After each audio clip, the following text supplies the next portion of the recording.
His own son called him a burden and plotted to throw him into a nursing home while selling off the very house he had built with his bare hands. And the old man heard every word. The shock slammed into him like a hammer, turning years of love into ashes in a single moment. Betrayal didn't come from strangers this time. It came from blood, from the child he once carried on his shoulders. That night something inside him broke, but in its place rose a plan sharper than steel. What he did next would leave his son screaming. Before we continue, make sure to subscribe and tell us where you're watching from. He sat in the old recliner that still carried the faint imprint of his late wife, the worn leather whispering reminders of evenings they once shared. Her voice drifting from the kitchen, the sound of pages turning as she read beside him. The house was quieter now than ever before, every clock tick echoing in ways that seemed to mock the silence. His only anchor had been the calls from his son, those brief conversations that reminded him he was still needed, still connected to the family he had sacrificed everything to build. He would hold the phone tight, listening to his boy's voice with a fragile joy that eased the loneliness gnawing at his chest, convincing himself that the warmth was genuine, that love still bridged the distance between them. Yet on that night, when the phone slipped into a careless place and voices carried unfiltered, the truth came through sharp as broken glass. His son's tone, stripped of affection, was cold calculation. The words were merciless. A burden, a liability, a man too old to be trusted with his own home. Plans were laid out in matter-of-fact voices, the sale of his house discussed like a line item on a balance sheet. His life's work reduced to square footage and market value. The betrayal hit him harder than any fall from scaffolding in his working years. For a moment, he couldn't even breathe, the weight pressing down on his chest until he thought his heart might stop. He stared at the photo of his wife on the mantel, her eyes frozen in a smile that once gave him courage, and he wondered if she had seen this coming all along. The warmth he had clung to, the illusion of care in his son's voice, the polite concern that felt like love, now revealed itself as nothing more than a mask. It crumbled away to reveal greed and impatience, a readiness to cast him aside the moment his usefulness expired.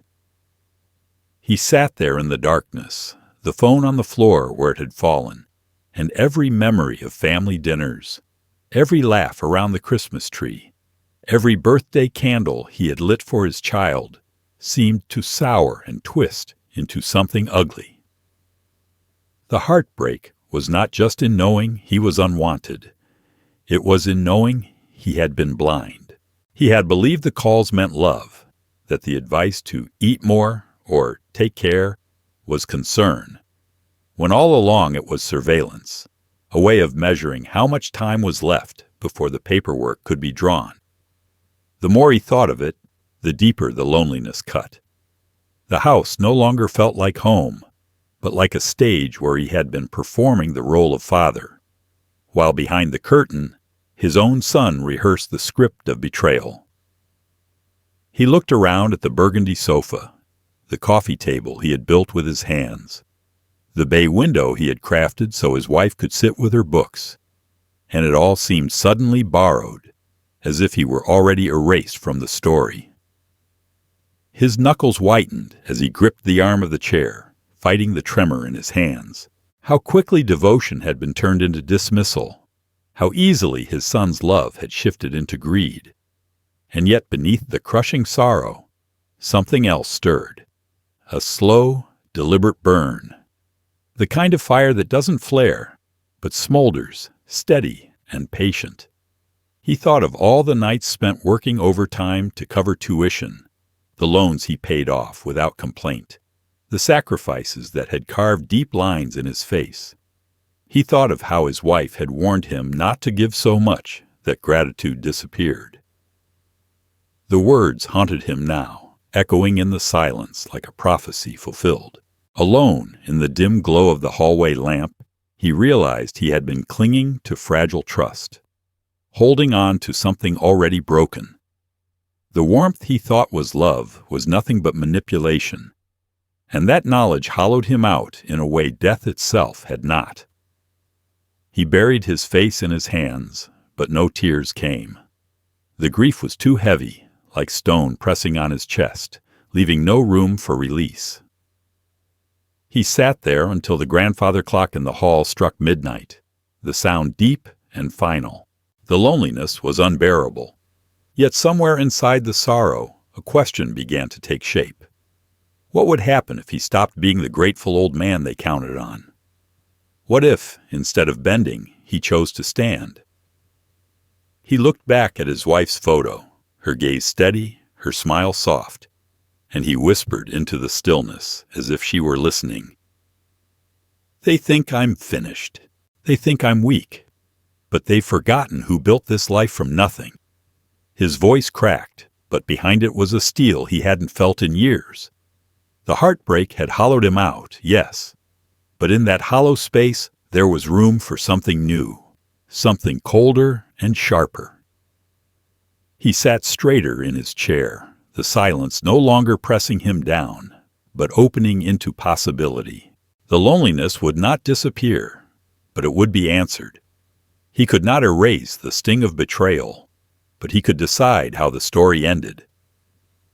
He picked up the fallen phone, the screen dark and cracked, and placed it carefully on the table beside him. His hands no longer shook. Outside, the night pressed against the windows, heavy with secrets. Inside, the old man's heart beat with a rhythm steadier than it had all evening. He knew the path ahead would not be easy. It would require strength he thought he had lost, cunning he had not used in years, and the courage to step away from the illusion of love that had kept him trapped. Yet he also knew this: he was not finished, and he was not the helpless figure his son imagined. Something had broken that night, but in the shards he could see the outline of a new beginning. The air in the house shifted, and for the first time since the funeral, he felt alive with purpose. What he would do next was dangerous, defiant, and irreversible, and it would change everything. The house had always been his sanctuary, the place where every beam and nail carried the weight of his hands, his sweat, and his dreams. But now the walls seemed to whisper betrayal back at him. He walked slowly through the living room, the air thick with silence, his fingers brushing over the edge of the coffee table he had built one winter when money was tight and contractors were a luxury he could never afford. He remembered sanding it smooth late at night while his wife dozed in the recliner, her soft voice occasionally breaking through the sound of the saw to remind him to eat, to rest, to live a little for himself. That table had once been a symbol of sacrifice wrapped in love. Now it was a reminder of how easily his son planned to sell it, strip it from the home, and turn decades of devotion into a profit margin. His eyes shifted to the fireplace mantel where the family had gathered every Christmas morning. The stockings hung unevenly, his wife's handwriting scrawled across little notes she tucked inside. He could still hear the sound of wrapping paper tearing, his son's laughter echoing in the room, his wife's face glowing with the joy of watching their child's happiness. The warmth of those mornings had been what made all the long shifts, the backbreaking labor, and the sleepless nights worthwhile. Yet standing there now, he felt that warmth twist into something sharp. The knowledge that the same child who once ripped open presents on this floor now plotted to rip the home itself out from under him. The ache grew heavier as he moved toward the kitchen, the granite countertop he had installed by hand catching the dim light. He remembered every inch of that project, staying up past midnight, running his fingers across the stone until it was flush and perfect, because his wife had said the pattern reminded her of sunlight in the morning. He could still see her standing there with a mug of coffee, steam curling around her face, teasing him about the dust in his hair. That memory, once so tender, burned now like salt in an open wound. To think his son would reduce it all to a line on a real estate listing made his chest tighten until he thought his heart might break again. He climbed the stairs slowly, his hand gripping the railing he had polished countless times. At the landing he paused, staring into his son's old room. The walls were painted a color they had chosen together when the boy turned 16, a soft shade that matched the ambition in his eyes back then. He could still see himself sitting at the desk he had built to fit perfectly under the window, tutoring him through algebra problems, his wife's voice drifting in with encouragement from the hallway. All of it came back to him with painful clarity, and yet every memory was poisoned now by the knowledge that gratitude had withered into greed. In their bedroom, he froze. Her perfume still lingered faintly in the closet, clinging to dresses that would never be worn again. Her reading glasses sat folded neatly on the nightstand beside the novel she never finished. This was where she had whispered her last words to him, her frail hand clutching his as she begged him not to let anyone take advantage of his kindness. He had promised her, but standing in that room, staring at her photo, he felt the sharpness of failure cut through him. She had seen what he had not. She had warned him, and he had ignored it. He sat heavily on the edge of the bed, the same bed where she had once comforted him after long days, the same bed where they had dreamed aloud of growing old together. His shoulders shook, not from tears, there were none left to cry, but from the unbearable weight of knowing everything they built was now under threat from the very person they raised to cherish it. The photographs scattered across the dresser stared back at him like ghosts, snapshots of birthdays, graduations, family trips to the mountains. Each picture was a promise, a testament to a life of devotion. And yet his son wanted to erase it all, to cash it in like poker chips on a table, to discard his father as easily as throwing away an empty bottle. He stood and walked toward the bay window, the one he had built with aching hands, because his wife dreamed of sitting there in the afternoons with a book and a cup of tea. He remembered how proud she was when it was finished, how she had kissed his cheek and said he could make the impossible real. The golden light of the afternoon used to pour through that glass, filling the room with warmth. Now, as he looked out, the same light felt cold, sterile, mocking him with the reminder that even love could be bought, sold, and betrayed. He touched the wood frame, his palm pressed against the grain, and felt something harden in his chest. These memories were not for sale. These walls were not just lumber and nails. They were chapters of his life, pieces of himself carved into permanence. The thought of his son erasing it all filled him with a fury so quiet it felt dangerous. He turned back to the room, his gaze sweeping over everything he had built with his wife, everything they had sacrificed for.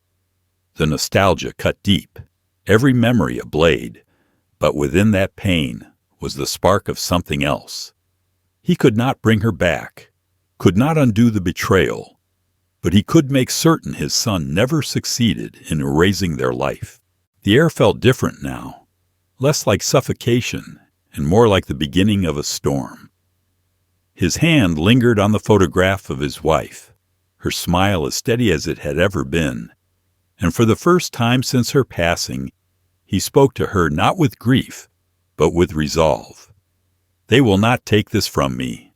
Not you, not what we built, not the life we carved out of nothing. He set the photo back down carefully, his jaw tight, his heart steady.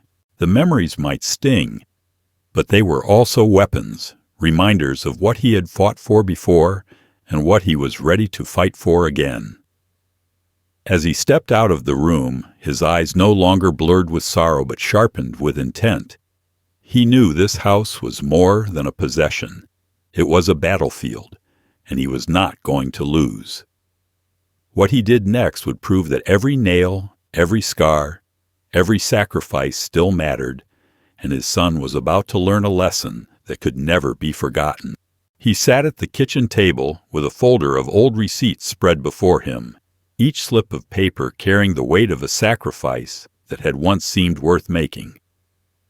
His fingers trembled as he picked up the tuition statements. $48,000 spread over 4 years, money he had earned by breaking his back on construction sites, dust in his lungs, calluses splitting open and bleeding into the concrete he poured. He remembered coming home from double shifts, too tired to eat, his wife pressing a cup of coffee into his hand and rubbing the tension from his shoulders as he calculated how to keep the lights on while still paying for his son's education. Back then, he had told himself it was an investment, a father's duty to give his child a chance at a better life. The bitterness now came from knowing that those nights of exhaustion, those years of sacrifice, had been forgotten, dismissed as if they were nothing more than numbers on a ledger. He sifted through more papers, finding the bill from the wedding, $32,000 for 1 day of flowers, music, and champagne. He had warned his son they could not afford it, that $5,000 was reasonable, maybe $8,000 if they stretched. But tears and pleading had broken his resolve, and he had worked weekends for 6 straight months, installing floors for cash, just to give his child the dream wedding he demanded. He could still remember the dance, the whispered words of gratitude, promises never to forget. Now those promises felt like a cruel joke, the memory of his son's head resting on his shoulder curdling into a symbol of betrayal. Gratitude had been replaced with greed, and the words "thank you" had decayed into entitlement. The folder held more reminders, every one of them cutting deeper than the last.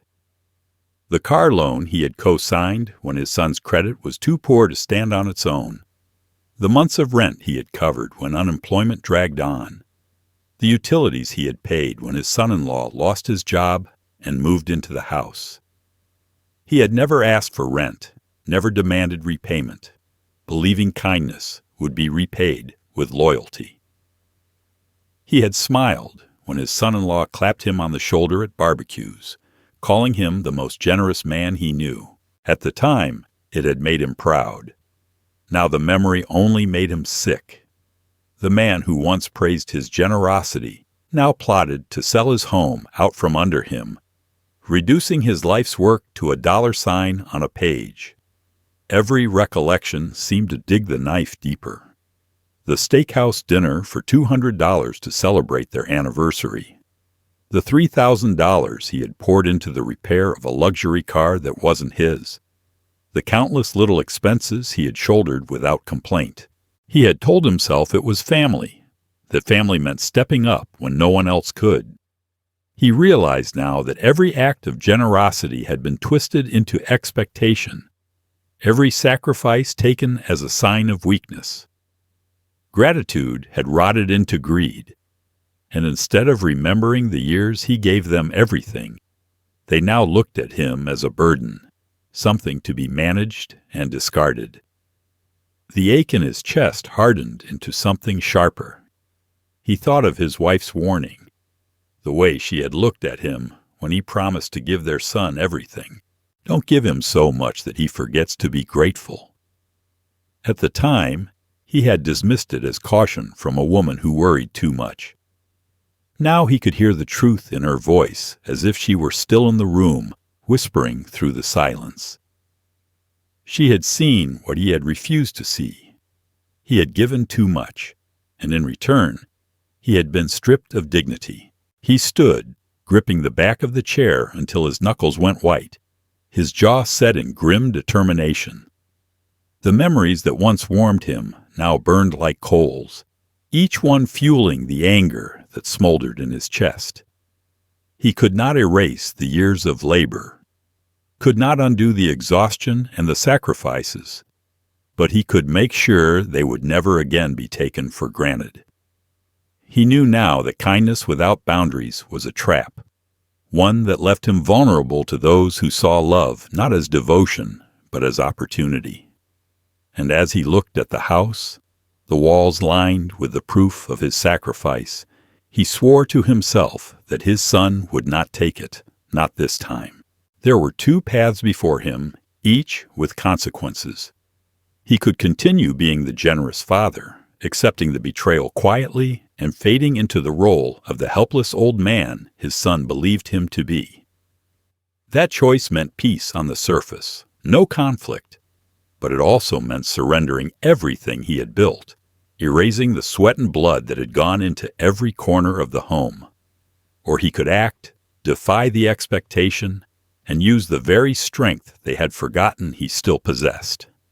That path was dangerous. It risked burning the last fragile bridge to his son, but it offered something far more precious: dignity, control, and the satisfaction of justice. As he stood there in the dim light of his kitchen, surrounded by the relics of his sacrifice, he knew the decision had already been made.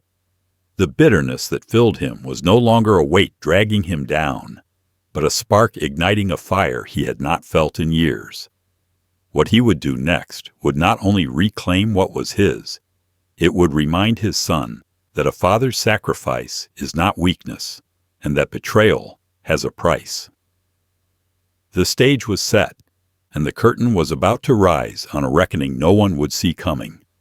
The house was still, but inside him something had begun to move, a slow grind of gears long rusted from grief.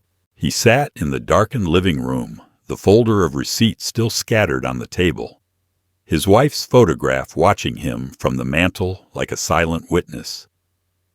Moments ago, the weight of betrayal had pressed him into the chair, each memory stabbing like glass. But now the sting was changing, melting into something harder, colder. His sorrow, once bottomless, was crystallizing into resolve. They thought he was finished. They thought he was blind, confused, a burden to be shuffled aside, while they collected their prize. That miscalculation was their first mistake.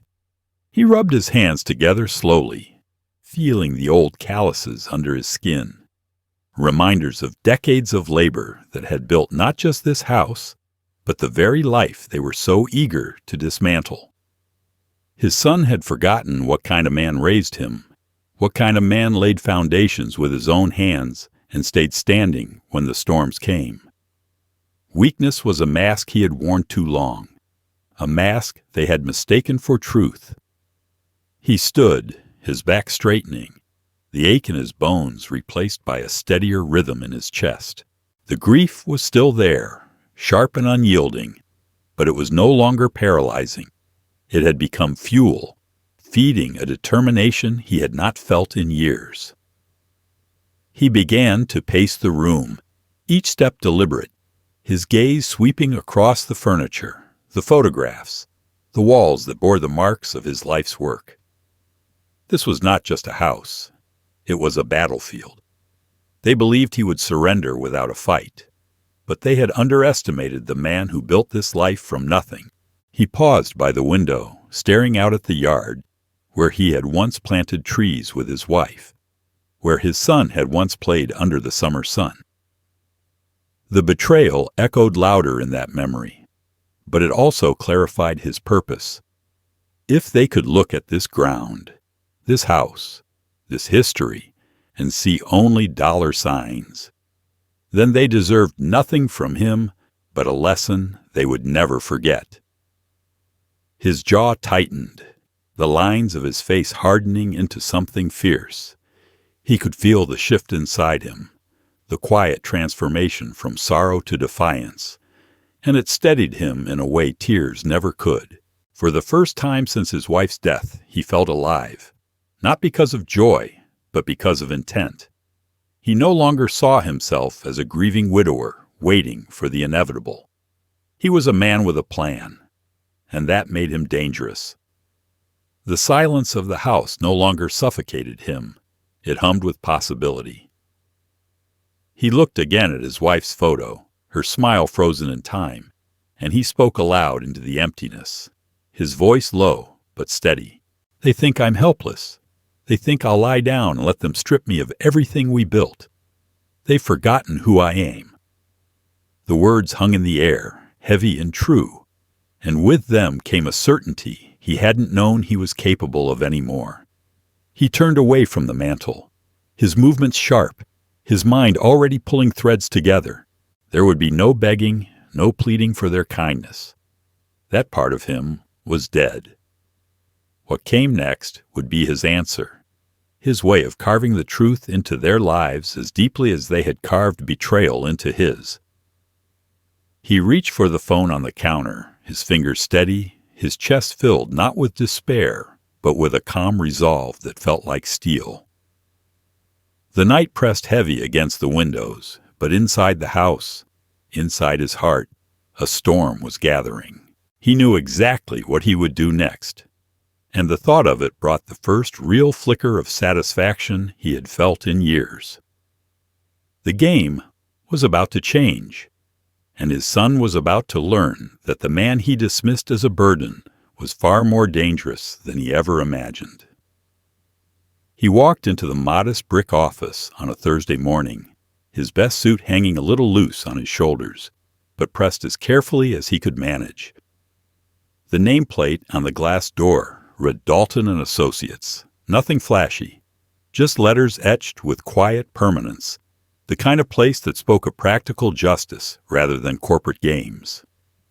The receptionist, a young woman with bright eyes, asked his name and handed him a form. Her smile kind but impersonal. He wrote slowly, each letter deliberate, the weight of what brought him here pressing against the pen. When the door opened and a man stepped out, gray at the temples, steady-eyed, his handshake firm but not forceful, he felt the air shift. This was Mr. Dalton. The lawyer ushered him into an office lined with shelves of law books and family photographs. 2 teenagers, a golden retriever, a wife smiling in the background. A normal life, steady and secure. The kind of life he and his wife once built with their own hands before betrayal fractured it. Dalton poured coffee from a small machine, its aroma filling the room. "Please sit," he said, his tone professional but not cold. He sat, the chair creaking under him, his hands clasped together to keep them from shaking. For a moment, he thought he might falter, might stammer like a man unsure of himself. But then he remembered the voices on that phone call, his son's calculated words, his daughter-in-law's laughter. The anger steadied him. He told Dalton everything, every word he had overheard, every plan they had laid to sell the house and put him away like unwanted furniture. Dalton listened without interruption, his pen scratching only briefly across a yellow legal pad. His expression didn't change, but a small shake of his head betrayed his disapproval at the cruelty of it. When the story was done, the room fell quiet. He braced himself for legal jargon he might not understand, for complications that would leave him vulnerable. Instead, Dalton leaned back, folded his hands, and spoke with a calm certainty that cut through the fog of despair. "The house is yours," he said. "Legally, entirely, unquestionably yours. Since your wife's passing, your name alone is on the deed. They cannot sell it, cannot force you into a nursing home, cannot touch a single brick of this property without your consent." His breath caught, and for a moment he felt weightless. Relief surged through him, unexpected and overwhelming, like sunlight breaking through storm clouds. He had walked in burdened by fear, but in those few sentences, the chains that had held him began to fall away. Dalton's voice was steady, confident, carrying the authority of the law, and with each word, despair transformed into something far more powerful. Control. He straightened in his chair, meeting Dalton's eyes with a steadiness of his own. "So if I chose to sell it," he asked, "I could do that? Tomorrow, if I wanted." Dalton nodded. "Yes, it is your decision entirely. The law is on your side. The bitterness he carried, the grief that had threatened to drown him, began to burn into something sharper, a weapon he could wield. They had underestimated him, thinking him weak, helpless, easily managed. But the law itself said otherwise. For the first time in months, perhaps years, he felt the solid ground beneath his feet again. Dalton slid a card across the desk, his handwriting neat beneath the printed name. If you choose to act, I can prepare the paperwork within 24 hours. The market is strong, and buyers are plentiful. It can move quickly, but only if you decide it should. He took the card with steady fingers, the weight of it heavier than it should have been. It wasn't just cardstock. It was a key, a door opening to possibilities his son and daughter-in-law could never control. He slipped it into his wallet, feeling it rest there like a secret weapon. He thanked Dalton, his voice calm, almost casual, though inside his chest something fierce was taking shape. As he stood, his posture straighter, his step firmer, he realized that the man who had walked into that office, a man worn down by grief, by betrayal, by fear, was not the man walking out. He had entered as prey. He was leaving as something else entirely. Outside, the spring air was sharp, the sun bright against the Denver streets. For the first time in a long while, the weight on his shoulders didn't crush him. It steadied him. He looked up at the sky, the blue endless and clear, and felt power hum through his veins like an engine roaring back to life. His son thought he was weak. His daughter-in-law thought he was a burden. They believed he would bend, break, surrender. But now he knew better. Now he knew the law was on his side, and he intended to use it. He stepped off the curb, the city moving around him, every sound sharper, every color more vivid. The despair that had haunted him had been replaced with resolve, and behind that resolve was a plan forming, sharp as steel, unstoppable. He gripped his wallet where Dalton's card rested, his mouth set in a grim line. The first step had been taken, and there was no turning back. What he did next would change everything. The card from Mr. Dalton burned in his pocket like a fuse waiting for fire, and by the time he stepped back into the quiet of his house, his course was already set. The walls that once felt suffocating now seemed to echo with possibility. Each photograph, each piece of furniture, a reminder of what was at stake. He poured himself a glass of water at the kitchen counter, staring at the granite his wife had chosen years ago, and he knew he couldn't allow his son to profit from it. Not after everything. Not after calling him a burden. He sat at the kitchen table, pulled his old laptop from its drawer, and began typing with fingers that no longer shook. Denver real estate agents. His eyes scanned the list until one name appeared again and again in glowing testimonials. Brian Cooper. Words like fast, relentless, and professional were repeated with the kind of reverence people usually reserved for surgeons or soldiers. 6 days to close. Cash buyers lined up. Every review read like a promise, and he needed someone who could make things happen quickly, before his son and daughter-in-law returned from their trip with smiles and empty hands, eager to claim his life. He picked up the phone, dialed the number, and listened to it ring. His heart beat steady, his jaw locked. When the voice answered, confident, direct, not wasting a second, he felt the corners of his mouth lift into a grim smile. "Mr. Cooper, this is William Hayes," he said, his voice calm as stone. "I'm interested in selling my house. Quickly. How fast can you make that happen?" There was a pause, then the sound of a man intrigued. "With the right property, I've closed in 10 days, sometimes less. Tell me about your place." William looked around at the crown molding he had installed with his own hands, the oak floors polished to a shine, the bay window his wife had adored. 2-story, 3 bedrooms, 2.5 baths, Cherry Creek area. Maintained better than most new construction. I built half of it myself. Cooper's tone sharpened like a blade. That sounds exactly like what I've been looking for. I can be at your place by 3 this afternoon. Does that work for you? William checked the clock. Just after noon. 3 was perfect. He agreed, gave the address, and hung up. The silence that followed filled with something he hadn't felt in years: control. For the next 2 hours he moved through the house like a soldier preparing for inspection. He dusted the mantel, straightened the pillows, polished the counters until they gleamed. Every movement was purposeful, not for guess, but for execution. This was not his home anymore. It was the stage of his revenge. At precisely 3, the doorbell rang. He took a breath, smoothed his shirt, and opened the door. Brian Cooper stood there, early 40s, leather portfolio in one hand, sharp eyes already scanning the entryway. The moment he stepped inside, his expression shifted to barely contained excitement. "Wow!" His gaze traveled over the hardwood floors, the crown molding, the seamless flow from living room to dining room. "You weren't exaggerating. This is exceptional." William felt a flicker of pride, but it was different now. No longer the pride of a man eager for praise, but the pride of a man sharpening a weapon.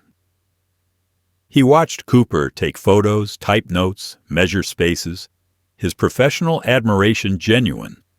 "These floors, original oak. Installed them myself in 2001, William said evenly. "My wife wanted something that would last, and I don't cut corners."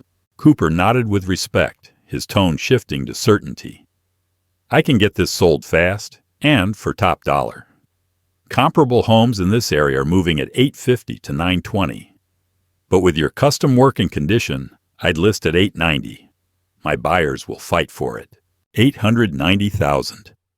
The number pulsed in his head, more than his son had guessed, more than they had whispered in their cruel conversation. He nodded, his voice steady. "Let's do it." Cooper's professional mask cracked into a grin. "Excellent choice. I'll have contracts ready by morning." As the realtor left, promising speed and certainty, William stood alone in the golden light of the setting sun streaming through the bay window. The house, the memories, the sacrifices. It would all soon be out of reach of the greedy hands that wanted to claim it. For the first time since hearing the betrayal, he felt anticipation instead of despair. Every step he took toward this sale was a step toward justice, toward watching the look on his son's face when he realized the old man he dismissed as helpless had outplayed him completely. William placed his hand on the cool granite counter, the one his wife had loved, and whispered softly into the silence, "This is for you." The house would not become a trophy for betrayal.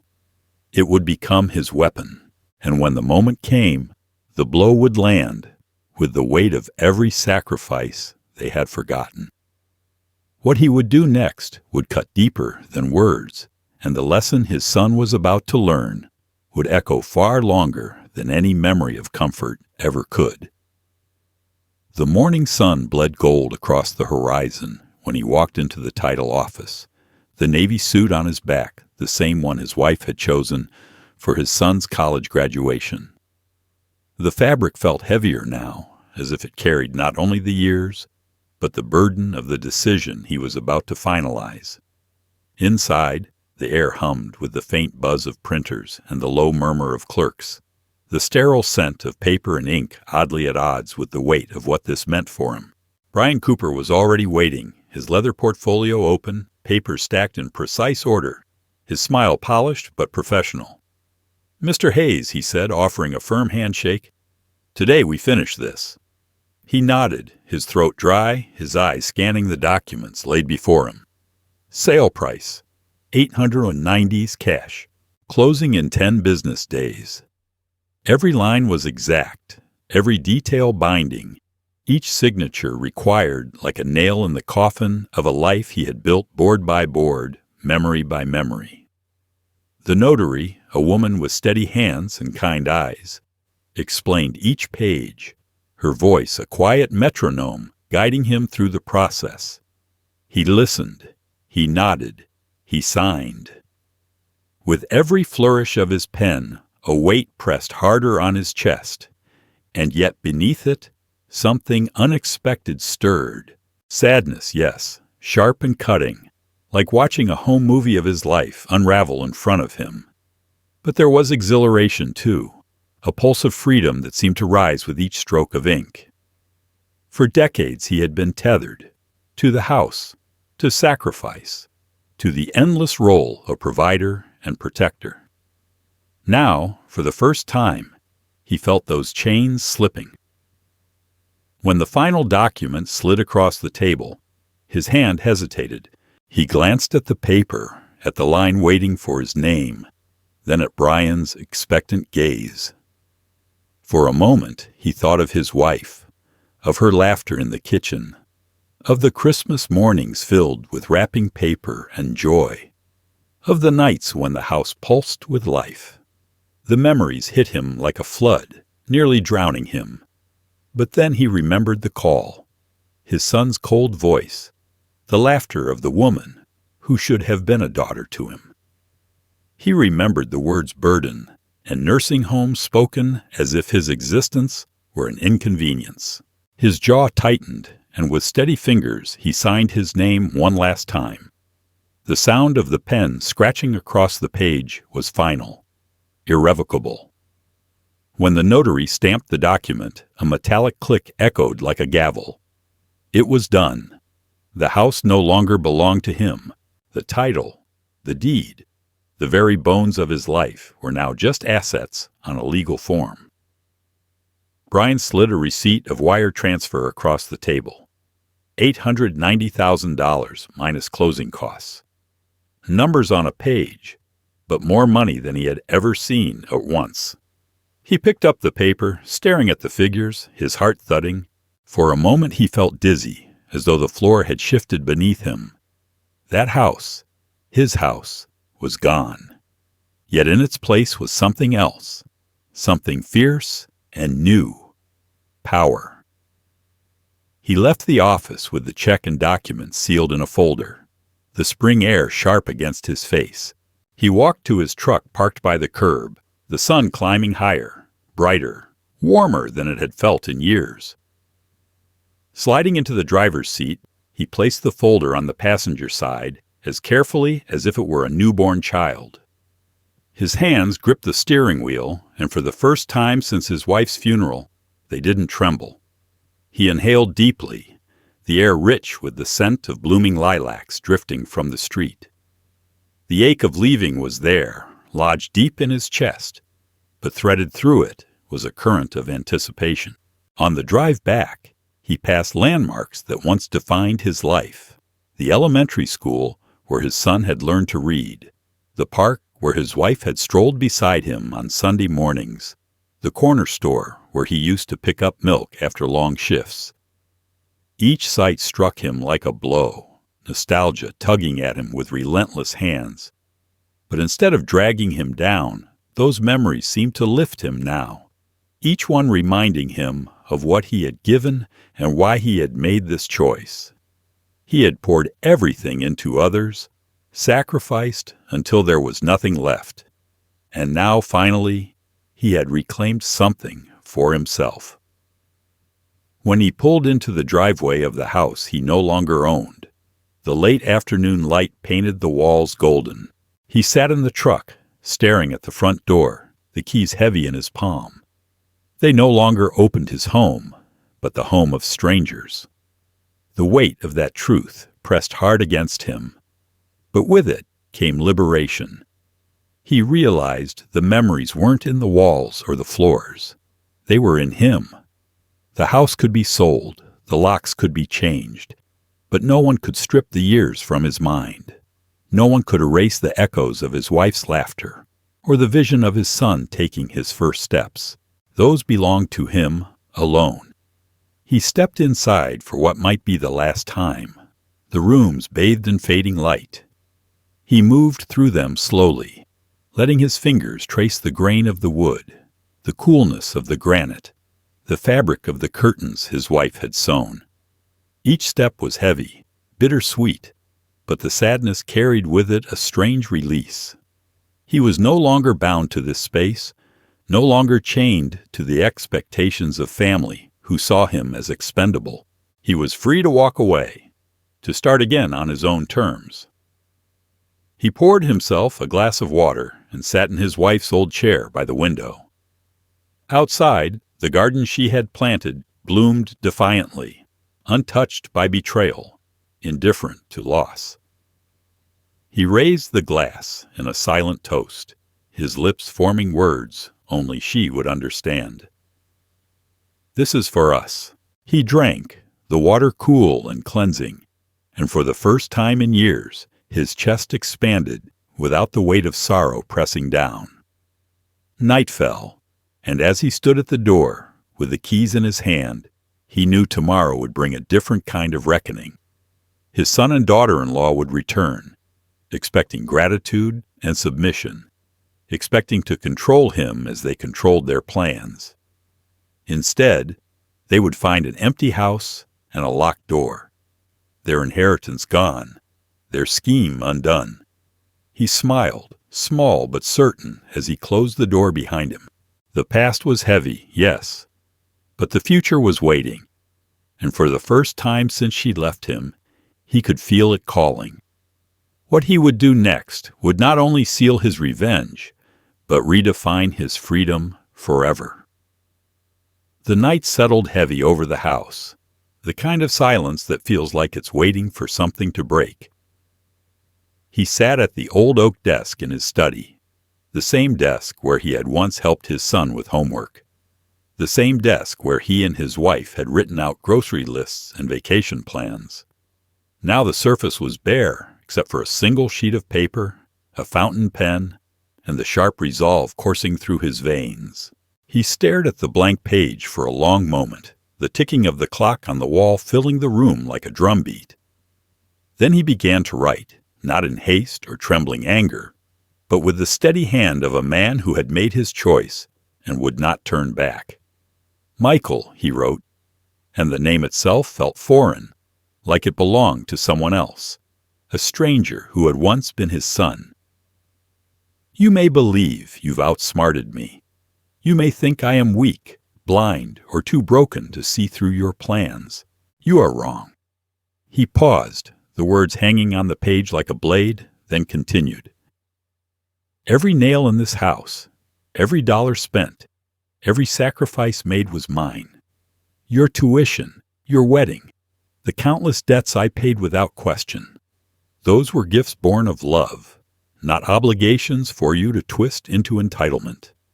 My mistake was thinking that love would be enough to teach you gratitude. The pen moved slowly, his hand firm, each word chosen with precision. He refused to rant. He refused to beg. This letter was not for argument.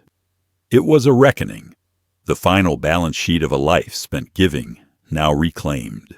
To your wife, he continued, I say this. You smiled at me as though I were furniture in the room, useful only until you found a way to replace me. You laughed at the idea of selling the house as if my life were already over, as if my presence were an inconvenience. But you underestimated me, just as he did. You saw only an old man, a burden. What you will see now is the consequence of mistaking kindness for weakness. He paused, his chest tight, but not from grief any more. The sorrow had burned itself out. In its place was dignity, sharp and unbending. He lifted the pen again, the ink flowing steady and dark. By the time you read this, the house will no longer be ours. It is gone, sold by my choice, not stolen by yours. The inheritance you schemed for, the comfort you expected to gain by casting me aside, is dust in your hands. You will stand on this porch and find locked doors, empty rooms, and silence where you expected triumph. That silence is mine. That freedom is mine. The clock struck midnight, its chime low and resonant, and he kept writing. I do not hate you, though you may believe I should. Hatred would mean I still carried a place for you in my heart. What I feel now is colder, sharper. The knowledge that you chose greed over family, calculation over love. That is a weight you will carry far longer than any anger I could throw at you. You wanted to erase me, but it is your own reflection that will haunt you. His hand stilled, and he looked at the page, the lines filling with the calm fury of a man who had seen the truth and refused to flinch. He picked up the paper, held it to the light, and read it once. Not to edit, but to feel its weight. It was not just a letter. It was a verdict. He laid it down again, added the final words with deliberate care. You will look for me, but you will not find me. I have no more to give you, no more to surrender. What I do next will not be for you. It will be for me and for her. He signed his name with a flourish, the ink drying bold against the white. Folding the paper with precision, he slid it into an envelope, sealed it, and wrote their names across the front. He placed it on the mantel, propped neatly against the photo of his wife, her smile steady, her eyes bright with the same quiet strength he now carried. For a long moment he stood there, staring at the two together. Her picture, their letter. One a memory, the other a weapon. He touched the edge of the frame, whispering into the stillness, "They'll never break me again." The house was silent when he finally turned away, but the silence no longer felt heavy. It felt earned. He walked through the rooms one last time, placing the envelope where he knew it would be found, his steps measured, his shoulders straight. He did not linger in the kitchen or the bedroom or the hallway lined with photographs. He had already said his goodbyes. What mattered now was not the past, but the reckoning yet to come. As he closed the study door behind him, the night outside pressed close against the windows, and the weight of what he had set in motion pulsed through him like fire in his veins. Tomorrow, his son would come home, expecting obedience, expecting to claim what was never his. Tomorrow, he would find only the truth, written in ink and silence, and the realization that the man he thought helpless had written the final chapter. What came after would change everything. The morning they returned, the sky hung low with clouds, the kind that promised a storm, but held back just enough to stretch the tension tight across the air. The driveway filled with the sound of tires grinding over gravel, the same sound that had once meant his boy was home. But now it was the approach of something darker, something final. He stood across the street, half hidden beneath the branches of an elm tree, his hands folded behind his back, his coat collar turned up against the wind. He did not need to be close. He wanted distance. He wanted to see it unfold like the conclusion of a play he had already written, the curtain rising on their downfall. The car doors slammed. Laughter spilled out. The light, careless kind of laughter that comes from those who believe the world has already bent to their will. His son adjusted his jacket. His wife's heels clicked on the pavement as she walked briskly toward the front door, their voices mingling in a tone that made his jaw tighten. She said something about renovations, about how quickly they could get rid of his old things, about painting the walls to erase the last traces of him. His son chuckled, slipping the key into the lock with the arrogance of a man who believed victory was already in his hands. The click never came. The key turned against dead metal, meeting resistance, refusing to yield. He tried again, harder this time, his face shifting from casual confidence to puzzled irritation. His wife leaned in, her eyes narrowing, her voice sharp with annoyance. "Try again. Don't tell me you've managed to break the lock." He jiggled it, shoved his shoulder against the door, cursed under his breath, but the house remained sealed, indifferent to his growing desperation. She pulled out her phone, dialing quickly, demanding answers from air that had none to give. That was when she saw it, the envelope taped to the glass, his handwriting bold, unmistakable. She ripped it free, unfolded it, her lips moving as her eyes scanned the words. her face drained of color, the arrogance slipping away like water through open fingers. She thrust it at him, her voice breaking. "Read it." His son took the letter, his hands unsteady now, and as he read, his shoulders slumped, the fury boiling up to replace the confusion.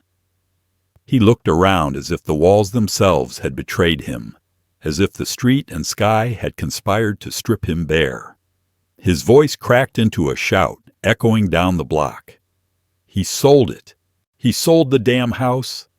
The wife's cry rose higher, shrill and panicked. "Where's the money? What about the money?" He crumpled the letter in his fist, his eyes wild. "He says it's untouchable. He put it somewhere we can't reach." He sank down onto the porch step, his head in his hands, the arrogance drained, leaving behind only the hollow shell of a man who had counted his father's life as currency and now held nothing. His wife paced the driveway, her words tumbling over each other, her fury turning inward, outward, everywhere. The neighbors had begun to peek from their curtains, their eyes catching the spectacle of two people unraveling where they had once strutted with smug certainty. Across the street he watched, his face unreadable, his heart steady. For weeks he had carried the weight of betrayal like an anchor around his chest.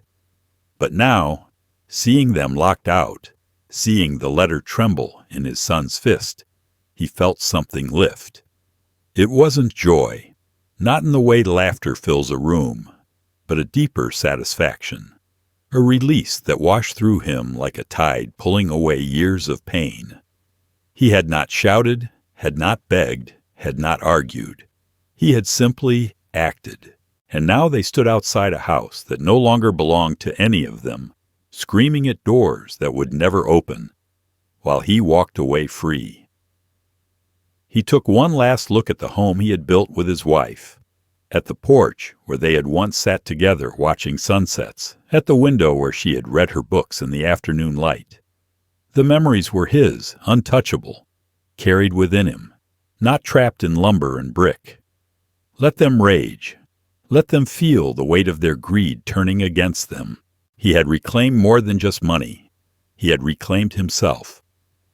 As the first drops of rain began to fall, he turned from the scene, his steps steady, his coat brushing against his legs.